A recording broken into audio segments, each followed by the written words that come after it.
Praise the lord. ప్రభునందు ప్రియమైన దేవుని సంఘమా, దేవుని బిడ్డలారా, మన ప్రభువును రక్షకుడైన క్రీస్తు యేసు నామం పేరిట మీ అందరికీ వందనాలు తెలియజేస్తున్నాను. ప్రియులారా, రండి ప్రార్థనతో నేటి ఆరాధనను ప్రారంభించుకుందాం. కృపా సత్య సంపూర్ణుడైన మా పరలోకపు తండ్రి, మహోన్నతుడా, మా ఆశ్రయ దుర్గమా, నీ ఘనమైన శ్రేష్టమైన నామమును బట్టి మీకు వందనాలు చెల్లిస్తూ ఉన్నాం. ప్రభా, గడిచినటువంటి పరిశుద్ధ ఆదివారం నుండి నేటి వరకు నీ మహాకృప చేత మమ్మల్ని అందరినీ సంరక్షించినందుకే వందనాలు చెల్లిస్తూ ఉన్నాం. ప్రభా, మరలా తిరిగి నీ ప్రియకుమారుడైన యేసు క్రీస్తు నామం పేరిట నీ పాదాల చెంతకు వస్తూ ఉన్నాం.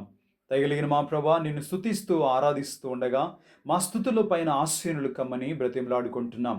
శ్రేష్టమైన నీ లేఖనాలను ధ్యానిస్తున్నప్పుడు పరిశుద్ధాత్మ నడిపింపు చేత నీ వాక్యాన్ని, అందులో ఉన్న మాయడల నీ శ్రేష్టమైన ప్రణాళికలను, నీ ఉద్దేశాలను మేము గ్రహించినట్లు సహాయం చేయండి. ఈ ఆరాధన ప్రారంభం నుండి ముగింపు వరకు నీ నామానికి మహిమకరంగాను, పాల్గొంటున్న మా అందరికీ ఆశీర్వాదకరంగా జరిగించుకున్నామని సమస్త మహిమ, ఘనత, ప్రభావములు మీకు ఆరోపించుకుంటూ క్రీస్తు యేసు శ్రేష్టమైన నామంలో వినయంతో ప్రార్థించి వేడుకొనుచున్నాము తండ్రి. ఆమేన్. ఆంధ్ర క్రైస్తవ కీర్తన పుస్తకం నుండి 6వ కీర్తన. భీకరుండవు మా యెహోవా పీఠ మీదిటన్ గూడరే అనే కీర్తన పడి దేవుని నామాన్ని గనపరచుదాం. భీకరుండవు మా యెహోవా పీఠ మీదుటన్ గూడరే. భీకరుండవు మా యెహోవా పీఠ మీదుటన్ గూడరే. ఏకమై సాష్టాంగపడి సర్వేశ్వరుని గుని ఆడరే. భీకరుండవు మా యెహోవా పీఠ మీదుటన్ గూడరే. మాటితోనే మమ్ము నెల్లా మానవులుగా సృజించెను. ఇట్టి శక్తుండవు ప్రభునే మేచుగా మది నెంతుము. భీకరుండవు మా యెహోవా పీఠ మీదుటన్ గూడరే. ఏరితోడు లేక మము సర్వేశ్వరుని సృష్టించెను. దారుణిందానొక్కడే మా దైవమని పూజింతుము. భీకరుండవు మా యెహోవా పీఠ మీదుటన్ గూడరే. పుట్టగీటం చేయుదానై నాటి దేవుని శక్తిని బట్టుగా లోకాస్తులారా ప్రస్తుతింపరే భక్తిని. భీకరుండవు మా యెహోవా పీఠ మీదుటన్ గూడరే. మేటి సంగీతంబులుపై మింట నారవ ముందను. జాటరే వేవేలనోళ్ళం సన్నుతుల్ ప్రభువందను. భీకరుండవు మా యెహోవా పీఠ మీదుటన్ గూడరే. మికిలి కష్టంబులతో మెత్తికిని బాల్ పొందను. దిక్కులేని గొర్రెలాట్లు తిరుగ చేర్పాన్ మందను. భీకరుండవు మా యెహోవా పీఠ మీదుటన్ గూడరే.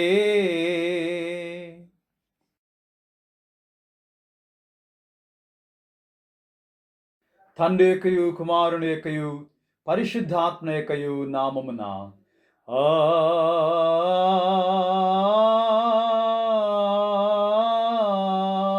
ఆమేన్.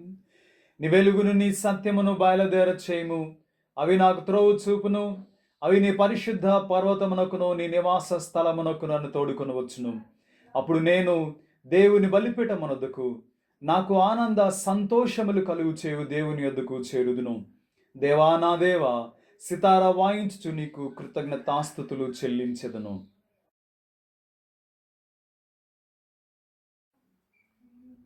ప్రభునందు ప్రియులరా, యథార్థ హృదయముతో మన తండ్రి అయిన దేవుని సమీపించి ఆయన ఎదుట మన పాపములను ఒప్పుకొని మన ప్రభు అయిన యేసుక్రీస్తు పేరట మనకు క్షమాపణ దయచేయమని వేడుకుందాం. ప్రభువు నామము వలననే మనకు సహాయము కలుగుచున్నది. భూమి ఆకాశంబులను సృజించినవాడు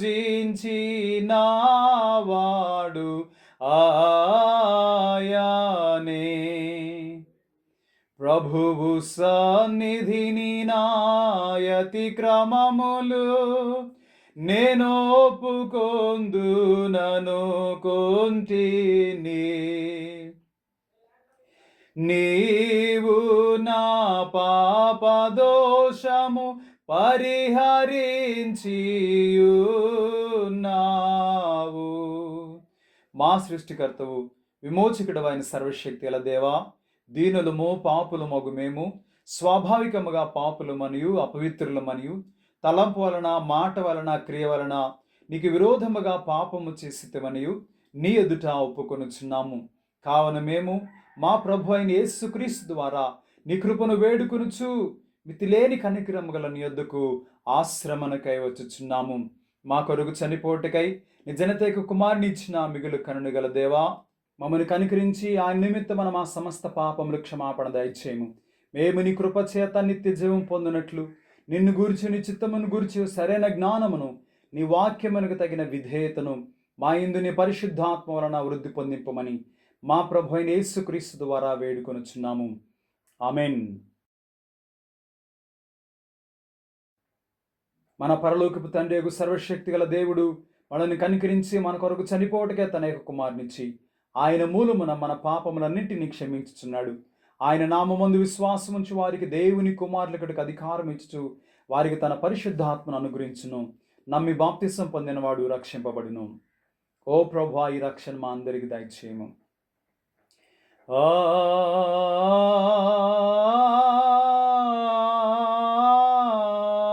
ఆమేన్.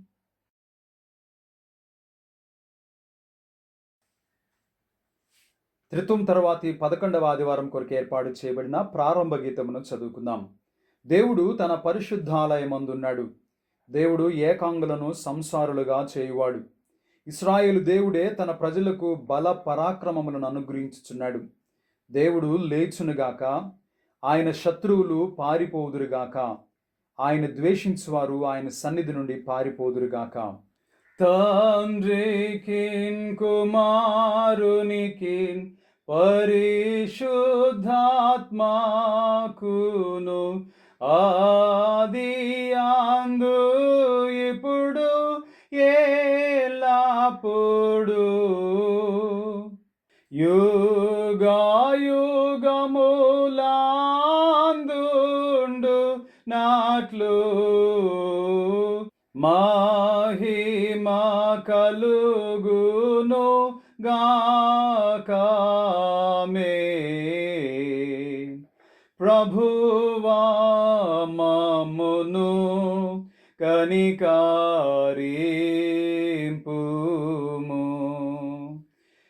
ప్రభువా మమ్మును కనికరింపుము.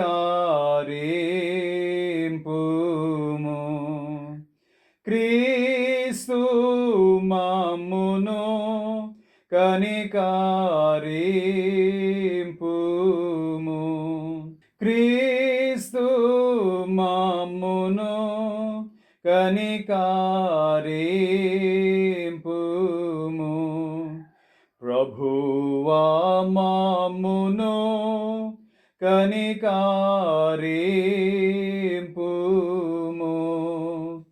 ప్రభువా మమ్మును కనికరింపుము.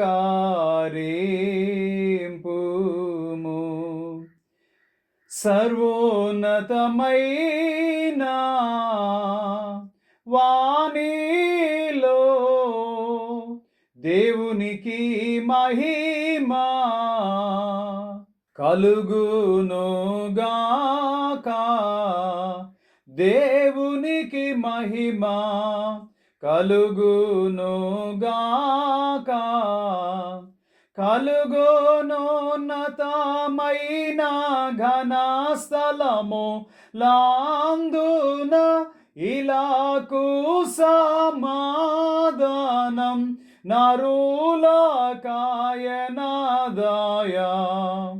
ప్రభువైన దేవా పరమరాజా సర్వ పరిపాలా పరిపూర్ణ శక్తి గల పరమ జనక నిన్ను మహిని స్తుతించుచు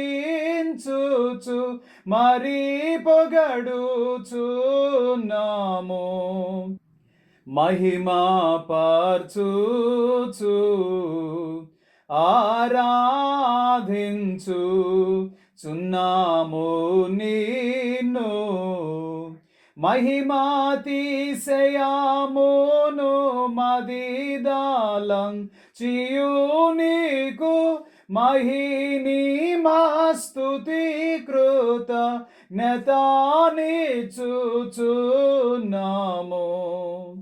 ఏక కుమారా యేసు ప్రభువా యెహోవా తనయా లోక పాపము మోయు ఏక దేవుని గొర్రె పిల్ల మమ్మును కనికరించుము చల్లగా. లోక పాపములు మోసుకుపో యేసు రక్షక. వాసిగా జనకుని కుడి వైపున కూర్చుండు యేసు మా ప్రార్థన లించి కనికరించు. పరిశుద్ధుడావు ప్రభుడవు నీవు ప్రభువైన క్రీస్తు. పరిశుద్ధాత్మతో తండ్రి అయిన దేవుని యందు పరిపూర్ణ మహిమతో ప్రభాలుచున్నావెప్పుడు.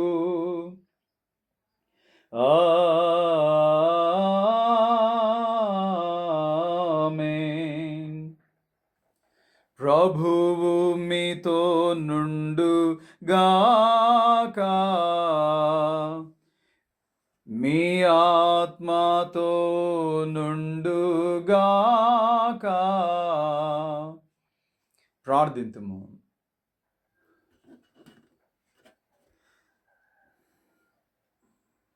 సర్వశక్తి గల దేవా, మేము ప్రార్థించుటకు సిద్ధ మనస్కులముగా నుండునంత కంటే సరిగ్గా చెప్పరా, చూసి చదవడానికి కూడా శాస్త్రమేంటి? సర్వశక్తి గల నిశ్చయమైన దేవా, మేము ప్రార్థించుటకు సిద్ధ మనస్కులముగా నుండినంత కంటే ఆలకించుటకు నీవు ఎల్లప్పుడూ ఎక్కువగా సిద్ధముగా ఉన్నావు. మేము కోరు దాని కన్నను పొందదగిన దాని కన్నను ఎక్కువగా అనుగ్రహించువాడవై ఉన్నావు. వేటిని గురించి మా మనస్సాక్షి భయపడుచున్నదో వాటిని క్షమించి యేసుక్రీస్తు నీతి మధ్యవర్తిత్వము ద్వారా తప్ప మరి దేనిని బట్టి అయినను మేము అడుగుటకు తెగింపలేని మంచి ఈవులను అనుగ్రహించి నీ కరుణా సమృద్ధిని మా మీద కుమ్మరించుమని నీతోను పరిశుద్ధాత్మతోనూ సదాయక దేవుడివై యుగయుగములు జీవించుచు పరిపాలించుచునుండు నీ కుమారుడును మా ప్రభువునైనా యేసుక్రీస్తు ద్వారా వేడుకొనుచున్నాము. ఆమేన్. పిల్లరా, నేటి వాక్య ధ్యానం కొరకు ఏర్పాటు చేయబడిన పరిశుద్ధ లేఖన భాగం చదువుకుందాం. త్రిత్వం తర్వాతి 11వ ఆదివారం కొరకు ఏర్పాటు చేయబడిన పత్రికా పాఠము అపోస్తలుడైన పౌలు కొరింథీయులకు రాసినటువంటి మొదటి పత్రిక 15వ అధ్యాయము మొదటి వచనం నుండి 11వ వచనం వరకు ఈ రీతిగా వ్రాయబడి ఉన్నది. అపోస్తలుడైన పౌలు కొరింథీయులకు రాసిన మొదటి పత్రిక 15వ అధ్యాయము మొదటి వచనం నుండి 11వ వచనం వరకు ఈ రీతిగా వ్రాయబడి ఉన్నది. మొదటి వచన ప్రారంభం. మరియు సహోదరులారా, నేను మీకు ప్రకటించిన సువార్తను మీకు తెలియపరచుచున్నాను. మీరు దానిని అంగీకరించితిరి, దాని యందే నిలిచి ఉన్నారు. మీ విశ్వాసము వ్యర్థమైతేనే కానీ నేను ఏ ఉపదేశ రూపకముగా సువార్త మీకు ప్రకటించుతునో ఆ ఉపదేశమును మీరు గట్టిగా పట్టుకొని ఉన్న ఎడల ఆ సువార్త వలననే మీరు రక్షణ పొందువారయ్యుందురు. నాకియబడిన ఉపదేశమును మొదట మీకు అప్పగించితిని. అదేమనగా, లేఖనముల ప్రకారము క్రీస్తు మన పాపముల నిమిత్తము మృతి పొందెను, సమాధి చేయబడిను, లేఖనముల ప్రకారం 3వ దినమున లేపబడిను. ఆయన కేఫాకును తరువాత 12 కనపడిను. అటు పిమ్మట 500కు ఎక్కువైన సహోదరులకు ఒక్క సమయమందే కనపడెను. వీరిలో అనేకులు ఇప్పటి వరకు నిలిచి ఉన్నారు. కొందరు నిద్రించిరి. తరువాత ఆయన యాకోబుకును అటు తరువాత అపోస్తలులకు అందరికీ కనపడెను. అందరికీ కడపట అకాలమందు పుట్టినట్టున్న నాకును కనబడెను. ఎలా అనగా, నేను అపోస్తలులందరిలో తక్కువ వాడను. దేవుని సంఘమును హింసించినందున అపోస్తలుడని అనబడుటకు యోగ్యుడను కాను. ఆయనను నేనేమై ఉన్నానో అది దేవుని కృప వలననే అయ్యున్నాను.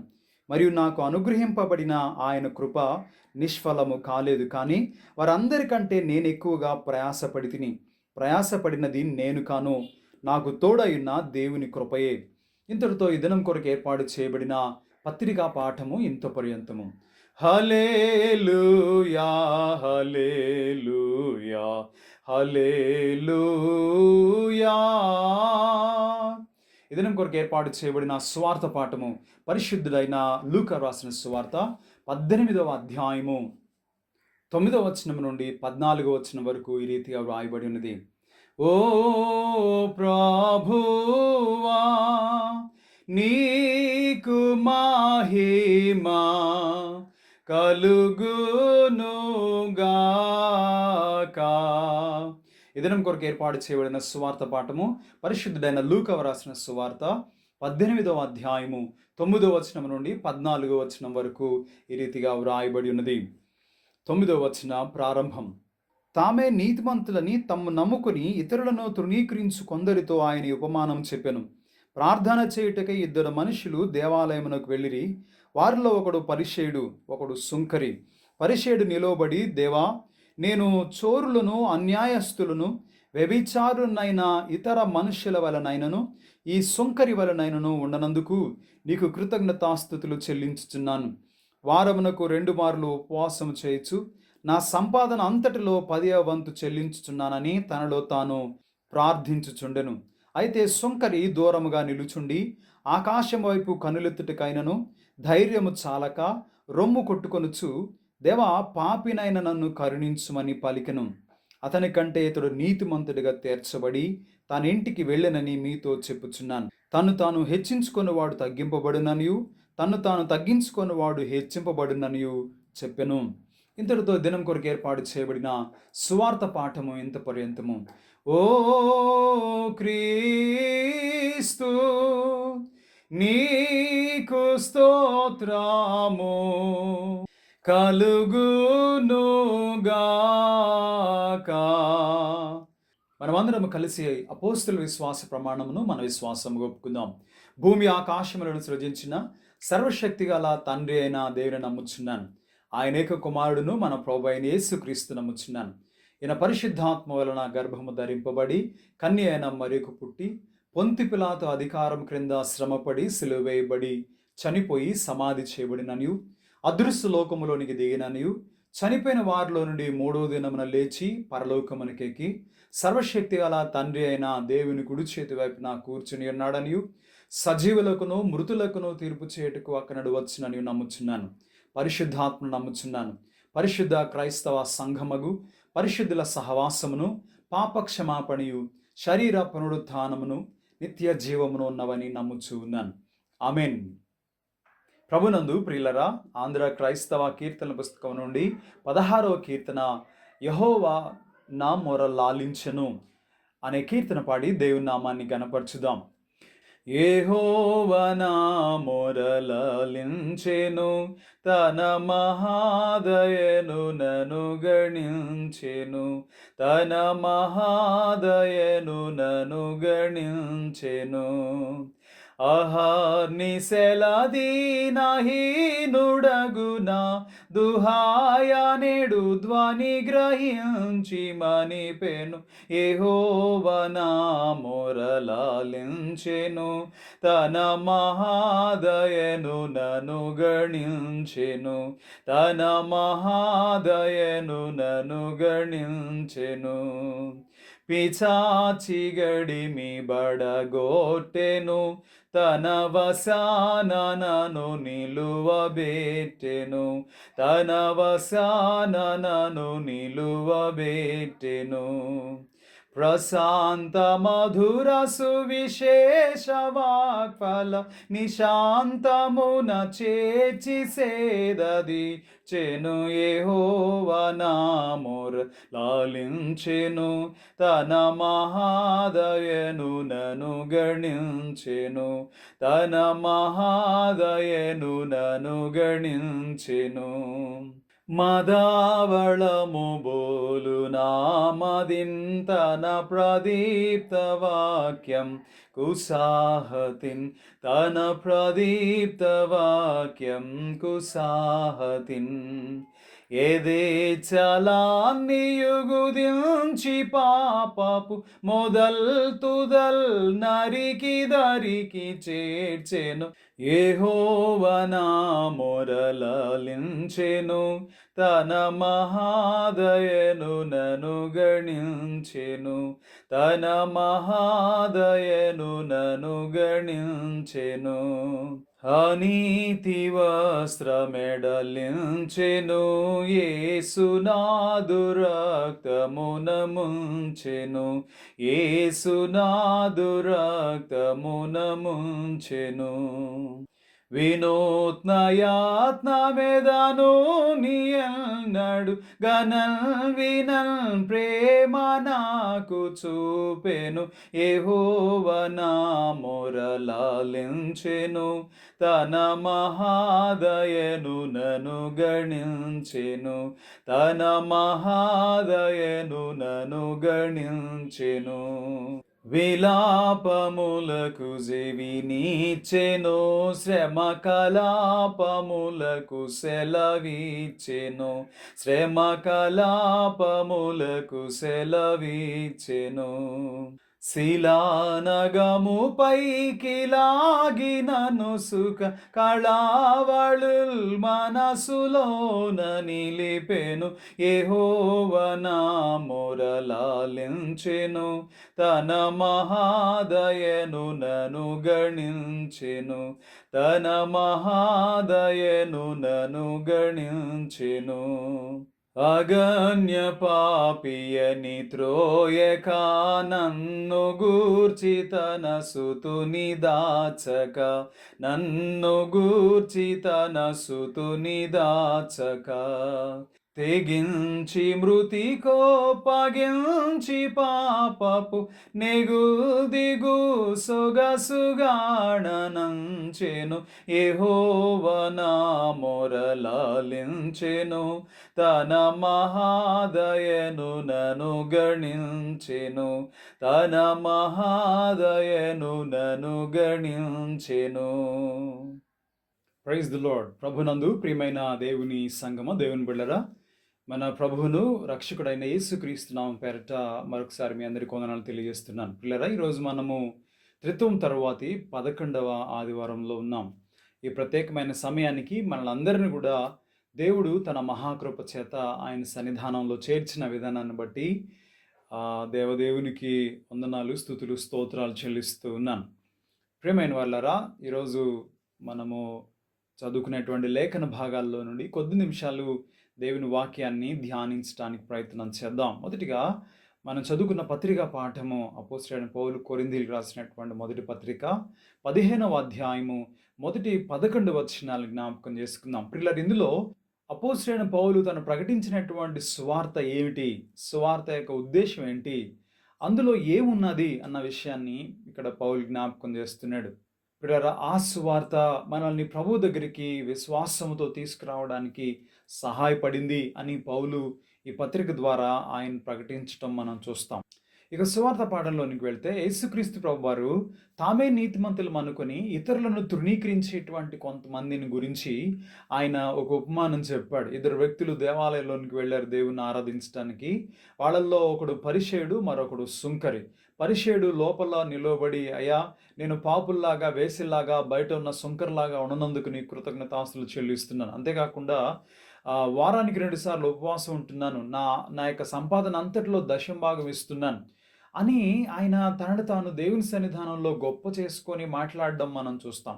అదేవిధంగా బయట సుంకరి నిలవబడి కనీసం ఆకాశం వైపు కన్నులెత్తి చూడడానికి కూడా ఆయన ధైర్యం చాలక రొమ్ము కొట్టుకుంటూ, ప్రభా, పాపినైన నన్ను కరుణించండి అని ప్రార్థన చేయడం మనం చూస్తాం. పిల్లరా, వీళ్ళిద్దరిలో ఆ సుంకరి నీతిమంతుడిగా తీర్చబడి అక్కడి నుంచి వెళ్ళిపోయినట్లుగా యేసుక్రీస్తు ప్రభువారు బోధించినట్లుగా మనం చూస్తాం.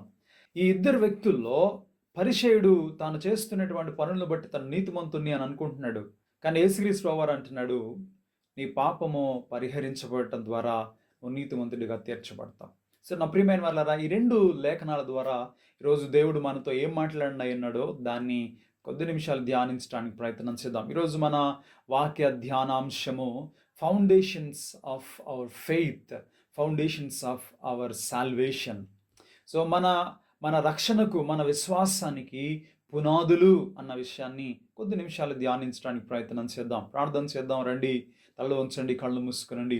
కృపా కనికరము కలిగిన మా పరలోకపు తండ్రి, నీ ఘనమైన శ్రేష్టమైన నామను బట్టి మీకు వందనాలు చెల్లిస్తున్నాం. దయగల ప్రభువా, కొద్ది నిమిషాలు నీ వాక్యాన్ని ధ్యానించడానికి సిద్ధపడుతూ ఉండగా చదవబడిన లేఖనాల్లో మీరు మా కోసం సిద్ధపరిచిన శ్రేష్టమైన సంగతులను మేము గ్రహించటకు సహాయం చేయండి.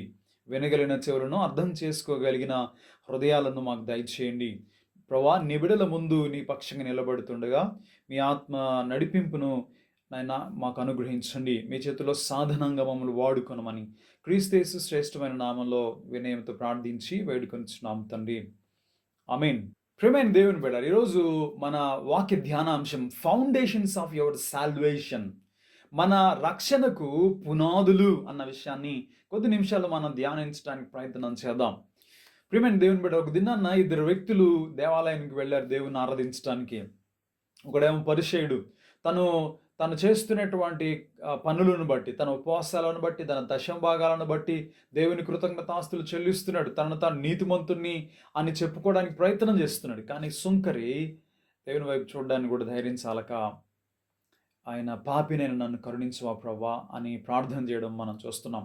సో వీళ్ళిద్దరిలో సుంకరి నీతిమంతుడిగా తీర్చబడ్డాడు అని యేసుక్రీస్తు ప్రభువారు ప్రకటించినట్లుగా మనం చూస్తున్నాం. నా ప్రియమైన వాళ్ళారు, ఈ రోజుల్లో చాలామంది ప్రజలు వాళ్ళు చేస్తున్నటువంటి గొప్ప గొప్ప పనులను బట్టి, వారు చేస్తున్న ధర్మ కార్యాలను బట్టో, లేక వాళ్ళు మరొక కార్యాలను బట్టో మేము నీతిమంతులము, లేక మేము మిగతా వారందరికంటే ప్రత్యేకించబడ్డవారము అన్నట్లుగా కనపడడానికి ప్రయత్నం చేస్తూ ఉంటారు. కానీ నా ప్రియులరా, ఒక వ్యక్తి నీతిమంతుడిగా తీర్చబడాలన్నా, లేక ఒక వ్యక్తి రక్షించబడాలన్నా దానికి కొన్ని ప్రత్యేకమైనటువంటి పరిస్థితులు ప్రభు ఏర్పరిచినట్లుగా లేఖనాల్లో మనం చూస్తాం. నా ప్రియులరా, అపోస్తలుడైనటువంటి పౌలు కొరింథీ సంఘానికి ఆయన ఉత్తరం రాస్తూ ఈ విషయాన్ని జ్ఞాపకం చేస్తూ ఉన్నాడు. నా ప్రియులరా, కొరింథీ సంఘానికి ఉత్తరం రాయడానికి ముందున్నటువంటి పరిస్థితులను ఒక్క నిమిషం నేను మీకు జ్ఞాపకం చేస్తాను. కొరింథీ సంఘంలో అపోస్తలుడైన పౌలు చాలా విస్తారమైన పరిచర్య చేశాడు. అక్కడ ఒక శ్రేష్టమైన సంఘాన్ని స్థాపించాడు. అక్కడ నుంచి ఆయన ఎఫెస్ అనే ప్రాంతానికి వెళ్ళిపోయాడు. సుమారుగా 2.5-3 సంవత్సరాలు ఎఫెస్ ప్రాంతంలో పౌలు అక్కడ పరిచర్య చేశాడు. అయితే ఈ మధ్యకాలంలో కొరింథీ సంఘంలోనికి 2 రకాలైన పరిస్థితులు ప్రవేశించినాయి. ఒకటి దుర్బోధలు ప్రవేశించినాయి, 2 లోక సంబంధమైనటువంటి ఆచారాలు, కార్యకలాపాలు ప్రవేశించినాయి. సో దీంతో దుర్బోధలు ఎప్పుడైతే ప్రవేశించినాయో వాళ్ళ మధ్యలో విభేదాలు ప్రారంభమైనాయి, వాళ్ళు విడిపోవడం ప్రారంభమైంది. ఎప్పుడైతే లోక సంబంధమైన ఆచార వ్యవహారాలు వాళ్ళ సంఘంలో ప్రవేశించినాయో వారు దేవుని వాక్యానికి దూరం అయిపోవడం ప్రారంభించారు. ప్రియులారా, ఇలాంటి పరిస్థితుల్లో ఈ విషయాలు తెలుసుకున్నటువంటి పౌలు వారికి ఈ ఉత్తరాన్ని రాస్తూ ఉన్నాడు. ప్రియమైన దేవుని బిడ్డలారా, ఇందులో వాళ్ళు ఏ విధంగా రక్షించబడ్డారో, వారు విశ్వాసం ఉంచినటువంటి వాక్యం ఏంటో అన్న విషయాన్ని ఆయన ప్రస్తావించడం మనం చూస్తా ఉన్నాం. కొరింథీ సంఘం దేవుని యందు విశ్వాసం ఉంచడానికి గల కారణం ఏంటి? కొరింథీ సంఘం రక్షించబడడానికి గల కారణం ఏంటి? అన్న విషయాన్ని గురించి పౌలు ఇక్కడ మాట్లాడుతూ ఉన్నాడు. పిల్లరా, ఇదే విషయము విశ్వాసులందరికీ కూడా ప్రాముఖ్యమైందే. ఎందుకు అనంటే, ఒక వ్యక్తి దేవుని యందు విశ్వాసం ఉంచడానికి కానీ, విశ్వాసం ఉంచి ఆయన ద్వారా రక్షించబడడానికి, నీతిమంతులుగా తీర్చబడడానికి ఇక్కడ పౌలు ప్రస్తావిస్తున్నటువంటి ఈ 4 ప్రాముఖ్యమైనటువంటి విషయాలు పునాదులు వంటివి. కనుక ఇవి ఎంత బలంగా మనం వాటిపైన నిలబడతామో, వీటిపైన మనం ఎంత స్థిరంగా ఉంటామో, మన యొక్క విశ్వాస జీవితం, మన ఆత్మీయ జీవితము అంత బలంగా ఉంటుంది. ప్రియమైన దేవుని బట్టి ఏమిటా విషయాలు? అందుకని ఆయన 15వ అధ్యాయంలో 4 విషయాలను గురించి 3వ వచనం నుండి 8వ వచనం వరకున్న ఈ భాగంలో ఈ విషయాలను ఆయన ప్రస్తావిస్తున్నాడు. ఒకటి, నా ప్రియమైన దేవుని బట్టి ఎందుకు ఇలాంటి విషయాలు చెప్పాల్సి వచ్చింది అని అంటే, కొరింథీ సంఘంలో రకరకాలైన భిన్నమైన బోధలు ప్రవేశించినాయి. నేను ఈ మధ్య కాలంలో ఒక రకమైనటువంటి బోధ విన్నాను. అదేంటంటే, ఒక వ్యక్తి రక్షించబడడానికి కానీ, లేక ఒక వ్యక్తి దేవుని యందు విశ్వాసం ఉంచడానికి కానీ మనిషి యొక్క ప్రమేయం ఏమీ అవసరం లేదు, అంత పరిశుద్ధాత్ముడే చూసుకుంటాడు. అలాంటప్పుడు ఒకవేళ అదే నిజమైతే, ఇలాగా మేము మీకు సువార్త ప్రకటించాల్సిన అవసరం లేదు, అనేక సంఘాలు స్థాపించాల్సిన అవసరం లేదు, అపోస్తలులు వారు పనిగట్టుకొని ప్రాణాన్ని పణంగా పెట్టి యేసుక్రీస్తు ప్రభువారి యొక్క సువార్తను ప్రకటించాల్సినటువంటి అవసరం లేదు. అలాంటి తప్పుడు బోధలు ఈ రోజుల్లోనే కాదు, ఆ రోజుల్లో కూడా సంఘాల్లోనికి ప్రవేశించినాయి. నా ప్రియమైన దేవుని, ఈ క్రమంలో ఒక వ్యక్తి దేవుని యందు విశ్వాసం ఉంచాల్సిన విషయం ఏంటి? ఒక వ్యక్తి రక్షించబడడానికి కావాల్సినటువంటి విశ్వాసం ఎక్కడి నుంచి వస్తుంది అన్న విషయాన్ని పౌలు ఇక్కడ ఈ అధ్యాయంలో ప్రస్తావించడం మనం చూస్తున్నాం. నా ప్రియులరా, మొట్టమొదటి విషయం ఏంటంటే, నేను మీకోసం చదువుతాను. కొరింథీయులకు రాసిన మొదటి పత్రిక 15వ అధ్యాయము 2-3 వచనాలను చదువుతాను. మీరు దానిని అంగీకరించితిరి, అంటే నేను ప్రకటించినటువంటి సువార్తను మీరు అంగీకరించారు అంటున్నాడు. దాని యందే నిలిచి ఉన్నారు. మీ విశ్వాసం వ్యర్థమైతేనే కానీ నేను ఏ ఉపదేశ రూపకముగా సువార్త మీకు ప్రకటించుతునో ఆ ఉపదేశమును మీరు గట్టిగా పట్టుకొని ఉన్న యెడల ఆ సువార్త వలననే మీరు రక్షణ పొందువారయుందురు. సో నేను ప్రకటించినటువంటి సువార్త, నేను ఏ ఉపదేశక రూపముగా మీకు సువార్త ప్రకటించానో ఆ సువార్తను మీరు గట్టిగా పట్టుకున్నట్లయితే దాని వలన మీరు రక్షించబడతారు. అంటే ఈ సువార్త ద్వారా ఒక వ్యక్తి విశ్వాసంలోనికి నడిపించబడతాడు. ఈ విశ్వాసం అతనిని రక్షణలోనికి నడిపిస్తుంది అని పౌలు చెప్పడానికి ఇష్టపడుతున్నాడు. అందుకని అపోస్తలుడైన పౌలు ఈ పత్రిక ప్రారంభంలోనే, ఇదిగో యూదులేమో సూచక్రియలు వెతుకుతున్నారు, వాళ్ళు గ్రీసు దేశస్థులేమో జ్ఞానాన్ని వెతుకుతున్నారు, కానీ మేమైతే క్రీస్తును ప్రకటిస్తున్నాం. ఎవరిని? సిలువ వేయబడిన క్రీస్తును ప్రకటిస్తున్నాము. నా ప్రియమైన వారరా, యేసుక్రీస్తు ప్రభువారిని గురించినటువంటి సువార్త లేని చోట విశ్వాసం ఉండదు. యేసుక్రీస్తు ప్రభువారి యొక్క సువార్త లేని చోట రక్షణకు స్థానం లేదు. ఏమిటా సువార్త? ప్రియమైన దేవుని బిడ్డలారా, మొట్టమొదటి 3వ వచనంలో, కొరింథీయులకు రాసిన మొదటి పత్రిక 15వ అధ్యాయము 3వ వచనంలో పౌలు ఆ సువార్త ఏంటో చెబుతున్నాడు. 3వ వచనం నేను చదువుతున్నాను. నాకేబడిన ఉపదేశమును మొదట మీకు అప్పగించితిని, అదేదనగా లేఖనముల ప్రకారము క్రీస్తు మన పాపముల నిమిత్తము మృతి పొందెను. లేఖనముల ప్రకారము క్రీస్తు మన పాపముల నిమిత్తము మృతి పొందాడు. ప్రియమైన దేవుని సంఘం, ఒక వ్యక్తి రక్షించబడడానికి కావాల్సిన విశ్వాసము ఎక్కడి నుండి వస్తుంది అని అంటే, మొట్టమొదటిగా దేవుని వాక్యంలో మనం చదువుకున్నాం. అపోస్తలుడైన పౌలు కొరింథీయులకు రాసిన మొదటి పత్రిక 15వ అధ్యాయము 3వ వచనంలో ఉంటుంది. పౌలు అంటున్నాడు, మీకు ఇవ్వబడినటువంటి దాన్ని నేను మొదట, మీకు అప్పగించినటువంటి దాన్ని నేను మొదట పొందాను. ఏంటది అని అంటే, అదేమనగా యేసుక్రీస్తు లేఖనముల ప్రకారము మన పాపముల కొరకు ఆయన మృతి పొందాడు. ప్రియులారా, నీలో విశ్వాసము కలగడానికి కారణం, లేక నువ్వు రక్షించబడడానికి కావాల్సినటువంటి మొట్టమొదటి ఫౌండేషన్ ఏమిటంటే, నీ కొరకు, నీ పాపముల కొరకు యేసుక్రీస్తు ప్రభువారు మృతి పొందాడు అని నువ్వు నమ్మాల్సిన అవసరం ఉంది. నువ్వు నమ్మాల్సిన అవసరత ఉంది. యేసు నీ కొరకు మృతి పొందాడు. యేసుక్రీస్తు ప్రభువారి యొక్క మరణము యేసుక్రీస్తు ప్రభువారి యొక్క మరణము ఈరోజు మనందరి పాపముల కొరకు ప్రాయశ్చిత్తం. మనందరి పాపముల కొరకు ప్రాయశ్చిత్తం. ఒకవేళ యేసుక్రీస్తు ప్రభువారు మన స్థానంలో ఆయన మృతి పొందలేదు అని అంటే ఇంకా నువ్వు నేను మనం అందరం కూడా మన పాపములోనే నిలిచి ఉంటాము. ప్రేమైన దేవుని బిడ్డ, అందుకోసమే ఆయన అపోస్తలుడైన పౌలు రోమీయులకు రాసిన పత్రిక 5వ అధ్యాయంలో 8-9 వచనాల్లో ఇలా మాట్లాడడం మనం చూస్తాం. రోమపత్రిక 5వ అధ్యాయము 8-9 వచనాల్లో నా ప్రియులరా అపోస్తలుడైనటువంటి పౌలు ఈ విషయాన్ని గురించి ఆయన మాట్లాడడం మనం చూస్తాం. ఒకసారి నేను మీ కొరకు అది చదువుతాను. 8వ వచనం. అయితే దేవుడు మన ఎడల తన ప్రేమను వెల్లడిపరుచున్నాడు. ఎట్లనగా మనం ఇంకనూ పాపులమై ఉండగానే క్రీస్తు మన కొరకు చనిపోయెను.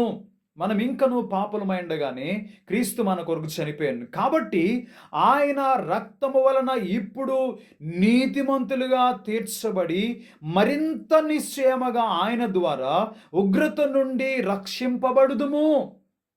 సో ప్రియులారా గమనించండి, ఒక వ్యక్తి రక్షించబడడానికి కావాల్సింది ఏంటంటే, నేను యేసుక్రీస్తు ప్రభువారు నా పాపముల కొరకు మరణించాడు అన్న విషయాన్ని మొదట నువ్వు విశ్వసించాల్సిన అవసరత ఉంది. ప్రియులారా, ఈ విశ్వాసము నిన్ను నీతిమంతునిగా చేస్తుంది. నీ పాపములను క్షమించి నిన్ను నీతిమంతునిగా చేస్తుంది. నీవు రక్షణలోనికి నడిపించబడతావు. ప్రియులారా, ఈ విశ్వాసము నిన్ను నీతిమంతునిగా చేసి రక్షిస్తుంది. అందుకనే నా ప్రియులారా, మొదటిగా విశ్వసించే ప్రతివాడు, రక్షించబడిన ప్రతివారు ఖచ్చితంగా ఈ పునాది మీద నిలబడి ఉంటారు. యేసుక్రీస్తు నా పాపముల కొరకు ఆయన మృతి పొందాడు. అక్కడ ఉన్నటువంటి సుంకరదే అంటున్నాడు, ప్రభువా పాపినైన నన్ను కరుణించవా, పాపినైన నన్ను. సో నేను పాపిని అని గుర్తించటం అయితే, నా పాపమునకు మరణమే శిక్ష అని నేను గుర్తించినట్లయితే దానికి యేసుక్రీస్తు ప్రభువారు ప్రాయశ్చిత్తం చేశాడు అని నేను విశ్వసించటం ద్వారా నా పాపము నుండి నేను విమోచించబడతాను. దాని గురించి నా ప్రియమైన దేవుని బట్టి ఈరోజు అపోస్తలుడైన పౌలు మీరేదో చేసో లేక మీ సొంత ప్రయత్నాల ద్వారా మీరేదో చేసి నీతిమంతులుగా తీర్చబడలేరు, మీరు రక్షించబడలేరు. కానీ యేసుక్రీస్తు మన పాపముల కొరకు చనిపోయాడు అని నువ్వు విశ్వసించడం ద్వారా నువ్వు నీతిమంతుడిగా చేయబడతావు, రక్షించబడతావు. ఇక రెండవ విషయానికి వస్తే నా ప్రియమైన దేవుని బిడ్డరా, ఇక్కడ మనము అపోస్తలుడైనటువంటి పౌలు 15వ అధ్యాయం, కొరింథీ పత్రికలో 15వ అధ్యాయంలో 3వ వచనంలో ఆయన మాట్లాడుతూ ఉంటాడు. 3-4 వచనాల్లో అదేమనగా, లేఖనముల ప్రకారం క్రీస్తు మన పాపల నిమిత్తం మృతి పొందెను, సమాధి చేయబడెను. ఇది ప్రాముఖ్యమైన విషయం. ప్రియులారా, ఎవరిని సమాధి చేస్తారు? యేసుక్రీస్తు ప్రభువారి యొక్క సమాధి కార్యక్రమం అనేటువంటిది, ఈ సంఘటన ఆయన యొక్క మరణాన్ని రుజువు చేస్తుంది. చచ్చిపోయినటువంటి వారినే సమాధి చేస్తారు. స్పృహ తప్పిపోయినటువంటి వారినో లేక దెబ్బలకు తట్టుకోలేక మూర్ఛిల్లినటువంటి వాళ్ళని సమాధి చేయరు. చనిపోయినటువంటి వారిని సమాధి చేస్తారు. సో యేసుక్రీస్తు ప్రభువారు ఆయన శిలువ మీద నుండి సొమ్మసిల్లి పడిపోయినటువంటి వాడు కాదు, లేక ఆయన స్థానంలో మరొకళ్ళు ఎవరో చనిపోయినటువంటి పరిస్థితి కాదు.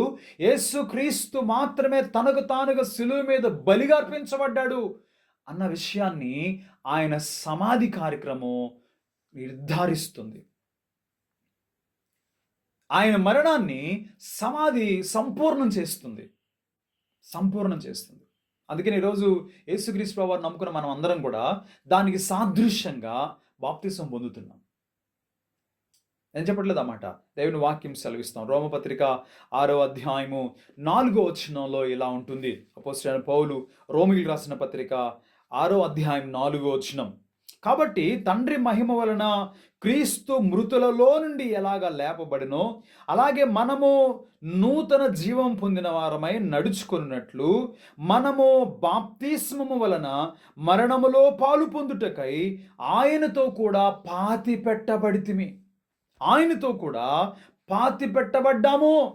సో ఎందుకు ఈరోజు నేను బాప్తిస్మ కార్యక్రమం నిర్వహిస్తున్నానంటే, నా పాప జీవితము క్రీస్తుతో కూడా సమాధి చేయబడింది, యేసుక్రీస్తుతో కూడా అది పాతి పెట్టబడింది అని చెప్పడం కొరకు. ఇది ఎక్కడి నుంచి వచ్చింది అని అంటే, యేసుక్రీస్తు ప్రభువారి యొక్క సమాధి ద్వారా. ఆయన ఎలా అయితే పాతి పెట్టబడ్డాడో ఈరోజు నేను కూడా నా పాప జీవితం నిమిత్తమై పాతి పెట్టబడ్డాను. అని చెప్పడం కొరకు ఈరోజు విశ్వాసులంతా కూడా బాప్తిస్మాన్ని పొందుతున్నారు. కనుక యేసుక్రీస్తు ప్రభువారి యొక్క మరణము, యేసుక్రీస్తు ప్రభువారి యొక్క సమాధి అనేటువంటిది ఆయన యొక్క మరణాన్ని సంపూర్ణం చేస్తుంది. ఈరోజు నా ప్రియమైన దేవుని బిడ్డరా, ఒక విశ్వాసి దీని మీద నిలబడాలి. ఆయన చనిపోయి సమాధి చేయబడ్డాడు అని నేను నమ్ముతున్నాను. సమాధి చేయబడ్డాడు అని నమ్మటం, యేసుక్రీస్తు ప్రభువు చనిపోయాడు అని రుజువు చేయడం. అందుకంటే దానికి సాదృశ్యమైనటువంటి బాప్తిస్మం ద్వారా ఇప్పుడు మనం కూడా పాతి పెట్టబడితిమి. ఇక మూడవది నా ప్రియమైన దేవుని సంఘం, ఆయన రిజరెక్షన్ ఆఫ్ క్రైస్ట్. మొదటిది డెత్ ఆఫ్ క్రైస్ట్, రెండవది బరియల్ ఆఫ్ క్రైస్ట్, మూడవది రిజరెక్షన్ ఆఫ్ క్రైస్ట్. మూడవ నా ప్రియమైన దేవుని బిడ్డల పునాది, మూడవ పునాది మనం నిలవబడాల్సినటువంటి మన జీవితాన్ని, మన విశ్వాస జీవితాన్ని కట్టుకోవాల్సినటువంటి మూడవ పునాది, మనం నిలబడాల్సింది, మన విశ్వాస జీవితాన్ని నిర్మించుకోవాల్సినటువంటి మూడవ పునాది ఏంటంటే యేసుక్రీస్తు ప్రభువారి యొక్క పునరుత్థానం, రిజరెక్షన్ ఆఫ్ క్రైస్ట్. ప్రియమైన దేవుని సంగమ, యేసుక్రీస్తు ప్రభువారి యొక్క పునరుత్థానం అనేటువంటిది క్రీస్తు యొక్క సమాధిని నిర్ధారిస్తుంది. చనిపోయిన తర్వాత, సమాధి చేయబడిన తర్వాత వాళ్ళు మరలా తిరిగి, అనగా మరణమైపోయిన తర్వాత మరణాన్ని గెలిచి తిరిగి లేస్తారు. అది పునరుత్థానం. ప్రియమైన దేవుని బిడ్డలారా, సో ఇప్పుడు పునరుత్థానం నందు మనం విశ్వాసం ఉంచడం ద్వారా మన రక్షణలో మనం స్థిరంగా నిలబడగలుగుతాం. అందుకని అపోస్తలుడైనటువంటి పౌలు, నా ప్రియమైన రోమీయులకు రాసిన పత్రిక 14వ అధ్యాయము 9వ వచనంలో ఆయన ఈ మాటను జ్ఞాపకం చేయడం మనం చూస్తాం. రోమపత్రిక 14వ అధ్యాయము 9వ వచనం ఎలా ఉంటుంది? తాను మృతులకును సజీవులకును ప్రభువై ఉండుటకు ఇందు నిమిత్తమే కదా క్రీస్తు చనిపోయి మరలా బ్రతికెను. తాను మృతులకు సజీవులకు ప్రభువై ఉండడానికి, యేసుక్రీస్తు ప్రభువారు కేవలము మరణించడం ద్వారా, లేక కేవలము సమాధిలో ఉంచడం ద్వారా మనము ఆయన విశ్వసించడానికి తగినటువంటి ఆధారాలు ఏమి ఉండవు. కానీ ఎప్పుడైతే ఆయన పునరుత్థానుడయ్యాడో, ఎప్పుడైతే ఆయన మరణాన్ని గెలిచి తిరిగి లేచాడో, ఈరోజు నువ్వు నేను ఆయన యందు విశ్వాసం ఉంచడానికి ఒక నిరీక్షణ ఆధారం కలిగింది మనకి. కనుక నా ప్రియమైన దేవుని సంఘము, దేవుని బిడ్డరా, ఈరోజు నా విశ్వాస జీవితానికి, లేక నా రక్షణకి పునాది ఏమిటి అని అంటే యేసుక్రీస్తు ప్రభువారి యొక్క పునరుత్థానము. సో పునరుత్థానం అనేటువంటిది సమాధి మరణాన్ని రుజువు చేస్తున్నాయి. నా ప్రియమైన దేవుని సంఘము, దేవుని బిడ్డ, ఈరోజు యేసుక్రీస్తు ప్రభువారు తిరిగి లేచాడు అని మనం విశ్వసించటం ద్వారా మన రక్షణని మనము స్థిరపరచుకుంటాం. యేసుక్రీస్తు ప్రభువారి యొక్క పునరుత్థానం యందే మన విశ్వాసం పరిపూర్ణమవుతుంది. ఇక 4వది నా ప్రియమైన దేవుని సంఘం, దేవుని బిడ్డరా, ఆయన మేనిఫెస్టేషన్ ఆఫ్ జీసస్ క్రైస్ట్. ఆయన పునరుద్ధానుడైపోయి ఎవరు కనపడకుండా కనుమరుగా ఇవ్వలేదు. ఆయన సుమారుగా 500 మందికి ఎక్కువ కంటే కనపడ్డాడు. మొదట ఆయన కేఫా కనపడ్డాడు. అపోస్తలుడైన పౌలు దాని గురించి ఆయన మాట్లాడుతూ ఉన్నారు. 15వ అధ్యాయం కొరింథీయులకు రాసిన పత్రిక 4-5 వచనాల్లో, లేఖనముల ప్రకారము 3వ దినాన లేపబడ్డాడు. ఆయన కేఫాకును తర్వాత 12 కనపడును. అటుపిమ్మట 500కు ఎక్కువైన సహోదరులకు ఒక్క సమయమందే కనబడిను. వీరిలో అనేకులు ఇప్పటి వరకు నిలిచి ఉన్నారు. అంటే పౌలు పత్రిక రాసే సమయానికి యేసుక్రీస్తు ప్రభువారు పునరుద్ధానుడై లేచిన తర్వాత చూచినటువంటి వాళ్ళు కూడా ఉన్నారు అంటున్నాడు ఆయన. యేసుక్రీస్తు ప్రభువారి యొక్క పునరుత్థానమైన తర్వాత ప్రత్యక్షత అది ఒకరితో ఆగలేదు, ఇద్దరితో ఆగలేదు, 500 మంది కంటే ఎక్కువ మంది ఒకసారి చూశారట. మొదట పేతురు చూశాడు. ఇక్కడ కేఫా అంటే పేతురు చూశాడు. మిగిలిన అపోస్తలులు చూశారు. అనేక మంది, 500 మంది కంటే ఎక్కువ మంది యేసుక్రీస్తు ప్రభువారు పునరుత్థానుడైనట్లుగా చూశారు. నా ప్రియులారా, యేసుక్రీస్తు ప్రభువారి యొక్క ప్రత్యక్షత అనేటువంటిది క్రీస్తు మరణ, క్రీస్తు సమాధి, క్రీస్తు యొక్క పునరుత్థానం అనేటువంటి దాన్ని సంపూర్ణం చేస్తుంది. ఇక ఏమాత్రం కూడా సందేహానికి తావు లేకుండా క్రీస్తు శిలువ మరణ పునరుత్థానాల్ని పరిపూర్ణం చేస్తున్నట్లుగా మనం చూస్తున్నాం. ప్రియమైన దేవుని బిడ్డలారా, అందుకని ఆయన్ని మనం సజీవుడు అంటున్నాం. ఆయన పునరుత్థానుడై నేటి వరకు ఆయన ఇంకా సజీవుడుగానే ఉన్నాడు. ప్రియమైన దేవుని సంఘము, దేవుని బిడ్డరా, దానికోసమే మనం యోహాను సువార్త 21వ అధ్యాయంలో అపోస్తలులకి మూడోసారి కనపడినట్లుగా మనం చూస్తాం. యోహాను సువార్త 21వ అధ్యాయం 14వ వచనంలో ఇది అపోస్తలులకి ఆయన ప్రత్యక్షం అవ్వడం మూడోసారి. కనుక నా ప్రియమైన దేవుని సంఘం, ఒకటి, యేసుక్రీస్తు నా పాపముల కొరకు చచ్చిపోయాడు అని నేను నమ్మడం ద్వారా క్రీస్తు ప్రభువారి యొక్క రక్షణలోనికి నేను వస్తాను. రెండవది, ఆయన చనిపోయాడు, సమాధి చేయబడ్డాడు, తిరిగి లేపబడ్డాడు, ఆయన అనేక మందికి కనపరుచుకున్నాడు అన్న విశ్వాసం ఈరోజు నేను నీతిమంతునిగా చేయబడ్డానికి, నేను పాప మరణముల నుండి విమోచించబడి రక్షించడానికి నాకు పునాది. అది లేని రోజున యేసుక్రీస్తు వారిని కొరకు చనిపోయాడని నువ్వు నమ్మని దినాన్న, ఆయన సమాధి చేయబడ్డాడు, తిరిగి లేపబడ్డాడు, ఆయన తనను తాను అనేక మంది కనపరుచుకున్నాడు అని నువ్వు విశ్వసించలేని రోజున నా ప్రియులరా, నీ రక్షణ ప్రశ్నార్థకం అవుతుంది. అందుకని ఆ విషయాన్ని పౌలు మాట్లాడుతున్నాడు. ఒకవేళ నేను ప్రకటించినా, వారు ప్రకటించినా, మీరు విశ్వసించినా, ఇదిగో దీనిని మేము ప్రకటిస్తున్నాము, మీరు విశ్వసించింది కూడా అదే. కనుక నా ప్రియమైన దేవుని బిడ్డరా, ఒక వ్యక్తి విశ్వాసం ఉంచటానికి కానీ, లేక ఒక వ్యక్తి రక్షించబడటానికి, నీతిమంతుడిగా చేయబడ్డానికి కానీ, నీ ధర్మ కార్యాలో లేక నువ్వు చేస్తున్నటువంటి గొప్ప గొప్ప కార్యాలో నువ్వేమై ఉన్నావో అది కాదు. యేసుక్రీస్తు వారు నీ కొరకు నా కొరకు ఏం చేశాడు అన్న దాని యందు నీ విశ్వాసము. అందుకని విశ్వాసము ద్వారా కృపచేత మీరు రక్షించబడ్డారు. ఎవరైతే ఆయన యందు విశ్వాసం ఉంచుతున్నారో వారి ఎడల కృప చూపేవాడు ఆయన, వారి నీతిమంతులుగా చేసేవాడు ఆయన, వారిని పాప మరణము నుండి విమోచించి రక్షించేవాడు ఆయన. ఈరోజు నా ప్రియమైన సహోదరి సహోదరుడా, యేసుక్రీస్తు వారి పట్ల నీ విశ్వాసం ఏంటి? నువ్వే నీతిమంతుడు అనుకుంటున్నావా, లేక క్రీస్తునందు విశ్వాసం ఉంచటం ద్వారా నీతిమంతుడిగా చేయబడ్డావా? యేసుక్రీస్తు వారికి శిలువ మరణ పునరుత్థానాలే ఎందు విశ్వాసం ఉంచడం ద్వారా నీ విశ్వాస జీవితాన్ని, నీ రక్షణను నువ్వు కాపాడుకుంటున్నావా, లేక భిన్నమైనటువంటి బోధల వైపు మరలించబడి నీ దేవుడు నీకు అనుగ్రహించినటువంటి రక్షణను నువ్వు పోగొట్టుకుంటున్నావా? ఒకసారి ఆలోచన చేద్దాం పిల్లలు. ఈ 4 పిల్లర్స్ మన ఫౌండేషన్. ఈ 4 ప్రాముఖ్యమైన విషయాలు మన రక్షణకు పునాది లాంటిది. సో ఈ 4 విషయాల పైన మన విశ్వాస జీవితాన్ని నిర్మించుకోవాల్సిన అవసరం ఉంది. కానీ ఈ రోజుల్లో నా ప్రియమైన దేవుని బిడ్డలారా, డబ్బులు ఇవ్వండి మీరు రక్షించబడ్డాడు, ఎంత డబ్బులు ఎక్కువగా ఇస్తే దేవుని మీద మనకు అంత విశ్వాసం ఉన్నట్లు. దేవుని పరిచర్యలో ఎంత సంఘ పరిచర్యలు ఎంత సహాయం చేస్తామో, కష్టపడతామో, పనిచేస్తామో అంతగా మనకు విశ్వాసం ఉన్నట్లు కాదు ప్రియులారా. కాదు. దేవుడు వాటిని ఎన్నడూ కోరుకోలేదు.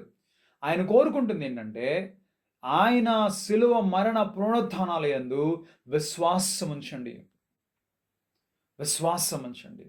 ఆ విశ్వాస సహితమైనటువంటి కార్యాలు అవి నీకు ఆశీర్వాదకరంగా ఉంటాయి. అవి నీ విశ్వాస జీవితాన్ని, నీ రక్షణను బలపరుస్తాయి. అలా కాకుండా నువ్వు నీతిమంతుడిగా కనపరుచుకోవడానికి చేసే ప్రతి ప్రయత్నం, నీకు నువ్వుగా చేసే ప్రతి ప్రయత్నం ఎన్నడూ నిన్ను రక్షించదు అన్న విషయాన్ని మర్చిపోవద్దు. కనుక నా ప్రియమైన దేవుని బిడ్డలారా, ఈ 4 శ్రేష్టమైన విషయాలపైన మన ఆత్మీయ జీవితాన్ని నిర్మించుకుందాం. వీటిపైన ఏ విధమైన విశ్వాసాన్ని నువ్వు కనపరుస్తున్నావు అన్న దాని మీదే నీ యొక్క రక్షణ ఆధారపడి ఉంటుంది. కనుక అలాంటి విశ్వాస సహితమైనటువంటి రక్షణ జీవితాన్ని మనము కొనసాగించడానికి ప్రయత్నం చేద్దాం. అట్టి కృప పరిశుద్ధాత్మ దేవుడు మనందరికీ అనుగ్రహించి దీవించునుగాక. ఆమేన్. సమస్త జ్ఞానమునకు మించిన దేవుని సమాధానము ప్రభువైన యేసుక్రీస్తు వలన మీ హృదయములకు, మీ తలంపులకు కావలియునుగాక. ఆమేన్.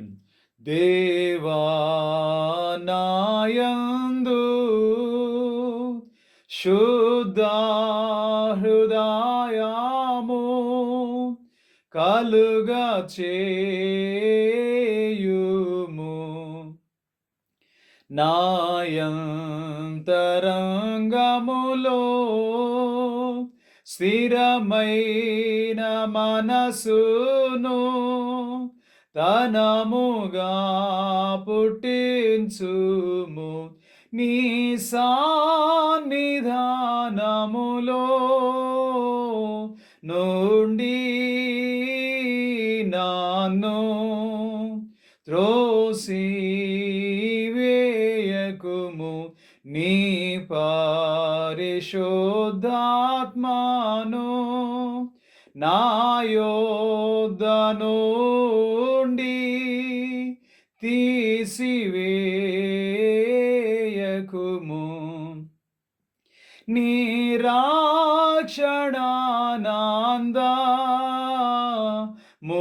నాకు మరలా పుట్టించుము, సమ్మతి గల మనసు కాలుగా చేసి నన్ను దృఢపరచుము. ప్రార్థన చేద్దాం. దయస్థల్లో వంచుతాం, కళ్ళు మూసుకుందాం. మహోన్నతుడు మహాగణుడు అయిన మా దేవా, మా శ్రేమ, మా దుర్గమ, నిఘనమైన శ్రేష్టమైన నామను బట్టి మీకు వందనాలు చెల్లిస్తున్నాం. ఇది నా మరొక పర్యాయము ఈ రీతిగా నీ పాదాల చెంతకు రావడానికి మీరు ఇచ్చిన శ్రేష్టమైన సమయాన్ని బట్టి వందనాలు చెల్లిస్తున్నాం. దయగల మా ప్రభా, దేని యందు మేము విశ్వాసం ఉంచాలో ఆయన వేటి యందు విశ్వాసం ఉంచట ద్వారా మేము రక్షించబడగలుగుతామో, మా రక్షణ జీవితం, మా ఆత్మీయ జీవితము దేని మీద స్థిరంగా నిలబడగలుగుతుందో అన్న విషయాలని ఈరోజు మేము కొద్ది నిమిషాలు ధ్యానించడానికి మీరు ఇచ్చిన సమయాన్ని బట్టి వందనాలు చెల్లిస్తున్నాం. కృప కలిగిన దేవా, వింటున్న నిబిడుల హృదయాల్లో ఈ మాటలు భద్రపరచండి. నైనా మా శక్తి చేతనో, మా జ్ఞానము చేతనో, మా సామర్థ్యం చేతనో మేము నీతిమంతులుగా కానీ, రక్షింపబడిన వారం కానీ జీవించలేమన్న విషయాన్ని మేము గ్రహించడానికి సహాయం చేయండి. కేవలము నేను యేసుక్రీస్తు ప్రభువారి యొక్క శిలువ మరణ పునరుత్థానముల యందు విశ్వాసం ఉంచడం ద్వారా మాత్రమే మేము రక్షించబడగలుగుతాం. అవి మాలో పాప క్షమాపణ దారి తీస్తాయి, అవి మాలో పశ్చాత్తాపాన్ని కలిగిస్తాయి, మమ్మల్ని నీ పాదాల చెంతకు తీసుకొస్తాయి ప్రభువా. అలాంటి శ్రేష్టమైనటువంటి పునాదులపైన మా విశ్వాస జీవితాన్ని నిర్మించుకోవడానికి సహాయం చేయండి ప్రభువా. ప్రతి కుటుంబాన్ని మీరు జ్ఞాపకం చేసుకోండి. మా చిన్న బిడ్డలను, యవ్వన బిడ్డలను, పెద్ద వృద్ధులను మీరు దర్శించండి. మా బిడ్డల చదువులు, వారి ఆత్మీయ జీవితాలు, వారి ఆరోగ్యాలు మీ స్వాధీనానికి అప్పగిస్తున్నాం. ఇప్పుడున్న భయంకరమైన పరిస్థితుల మధ్య మేము ప్రయాణం చేస్తూ ఉన్నాం. దేవా, దినదినము నీ హస్తాల కింద మమ్మల్ని భద్రపరచండి. ఆరోగ్యమును, ఆయుష్ను, బలమును, శక్తిని అనుగ్రహించండి. నీ కొరకు నమ్మకంగా జీవించడానికి సహాయం చేయండి అయ్యా. ఈ యొక్క ఆరాధనలో పాల్గొన్న బిడ్డలు నేను ఎవరైనా అనారోగ్యంతో, బలహీనతతో ఉన్నట్లయితే నజరేయుడైన యేసు నామములో వారిని స్వస్థపరుస్తున్నాం. దేవా, మీ గాయపడిన హస్తాలతో వారిని ముట్టి సంపూర్ణమైన ఆరోగ్యాన్ని దయచేయమని వేడుకుంటున్నాం. అదేవిధంగా మా తండ్రి నైనా మరి కరోనాతో బాధపడుతున్నటువంటి బిడ్డలు మీరు జ్ఞాపకం చేసుకోండి. త్వరితగతిన బిడ్డలు నైనా స్వస్థత పొంది క్షేమంగా వారి వారి గృహాలకు సమీపించడానికి సహాయం చేయండి. జీవనోపాధి కోసం కష్టపడి పనిచేస్తున్న ప్రతి ఒక్క కుటుంబాన్ని మీరు ఆస్వాదించండి. నిశ్చయముగా వారి చేతులు కష్టాడితే వారు అనుభవించడానికి సహాయం చేయమని జ్ఞాపం చేస్తున్నాం. తగిలిన మా ప్రభు వ్యవసాయ పనులు ప్రారంభించారు. నైనా శ్రేష్టమైన భూఫలాలను బిడ్డలకు దయచేయండి. వారు తిని తృప్తి పొంది మర్చిపోక నీ కృతజ్ఞతాస్తులు చెల్లించే శ్రేష్టమైన సమయాలను దయచేయమని వేడుకుంటున్నాం. అయా, ఉద్యోగ ప్రయత్నాల్లో ఉన్న బిడ్డల కోసం ప్రార్థిస్తున్నాం. నైనా వివాహ ప్రయత్నాల్లో ఉన్న బిడ్డల కొరకు ప్రార్థిస్తున్నాం. బిడ్డలకు కావాల్సినటువంటి శ్రేష్టమైన దయగలిగిన సహాయాన్ని దయచేయండి. గర్భఫలం కొరకు ఎదురు చూస్తున్న దంపతులు మీరు దర్శించండి ప్రభువా. నైనా శ్రేష్టమైన బహుమానముల చేత వారి కుటుంబాలు మీరు ఆశీర్వదించమని వేడుకుంటున్నాం. గర్భిణీ స్త్రీలను, బాలింతలను జ్ఞాపకం చేసుకోండి. బిడ్డలకు మంచి ఆరోగ్యం దయచేయమని జ్ఞాపకం చేస్తున్నాం. వృద్ధాప్యంలో ఉన్న వారిని దర్శించండి ప్రభువా. శ్రేష్టమైనటువంటి నీ నిత్యమైన మహిమ కోసం తమను తాము సిద్ధపరచుకోవడానికి సహాయం చేయండి. ఎక్కడెక్కడైతే నీ ఆరాధనలు జరుగుతున్నాయో, నీ పరిచర్య జరుగుతున్నదో ఆ స్థలాల్లో నీ ఆత్మ చేత నైనా దైవ సేవకులు మీరు వాడుకోనమని జ్ఞాపం చేస్తున్నాం. ఆయన వాక్యాన్ని వింటున్నటువంటి విశ్వాసుల జీవితాల్లో దేవా, నీ కృపను పొందటానికి, నీ కొరకు నమ్మకంగా జీవించడానికి వారిని బలపరచమని జ్ఞాపం చేస్తున్నాం. నిశ్చితమైతే మరొక దిన మేమందరం కలిసి మహిమపరచు భాగ్యం